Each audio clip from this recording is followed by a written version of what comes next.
এদের সবারই পরিবারের কাছ থেকে একটা নির্দিষ্ট পরিমাণ টাকা আদায় করা, এবং এই টাকা আদায় শেষে তারা তাদেরকে মায়ানমারে পাচার করে থাকে, মালয়েশিয়া পাঠানোর কথা বলে। তবে সবাই মালয়েশিয়া যেতে পারে।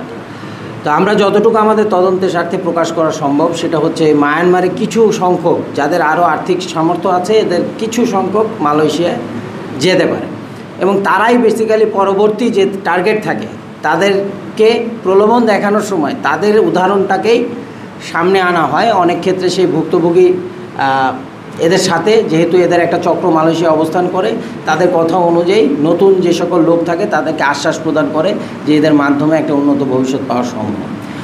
আর র্যাব 15 সিও মহোদয় যেভাবে বললেন, তদন্তের ক্ষেত্রে আমরা দেখেছি যে সকল হোটেলের কাছাকাছি মসজিদ আছে, নামাজ পড়ার কৌশলে একটা হৃদ্রতা গড়ে তোলা, এবং পরিশেষে সেই হোটেল ম্যানেজারের সাথে এক প্রকার যোগসূত্র তৈরি করে তাকে অপহরণ করা হয়। এই লোকগুলো নর্মালি বিভিন্ন হাত বদল হয়, এবং প্রতি হাত বদলে 50 থেকে 1 লক্ষ টাকায় হস্তান্তর হয়, এবং পরিবারগুলো থেকে যাদের সামর্থ্য ভালো ছোট ছোট অঙ্ক আদান প্রদান করে মাথাপিছু 18-20 লাখ টাকা নেওয়ার মতোরও নজির আছে।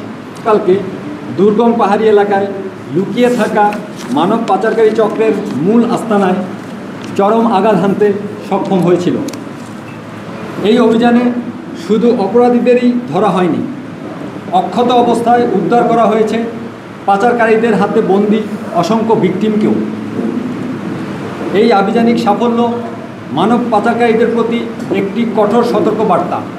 বিজিবি ও র্যাব দেশের নিরাপত্তা রক্ষায় অটল, এবং অপরাধীদের কোনো নিরাপদ আশ্রয়স্থল নেই। বিদেশি পিস্তল উদ্ধার করতে সক্ষম হয়। এছাড়াও 2টি দেশীয় রামদা ও একটি চাকু উদ্ধার করা হয়। এরই সাথে সাথে 3টি অস্ত্রের চেম্বার থেকে 3 রাউন্ড তাজা গুলি উদ্ধার করা হয়। উপস্থিত সাংবাদিকবৃন্দ, অত্যন্ত ঝুঁকিপূর্ণ এই অভিযানে যৌথ আভিযানিক দলটি বিভিন্ন পাহাড় ও তার পাদদেশ থেকে সর্বমোট 51 জন এবং পাহাড়ের চূড়া থেকে আরও 6 জন ভুক্তভোগীকে উদ্ধার করে।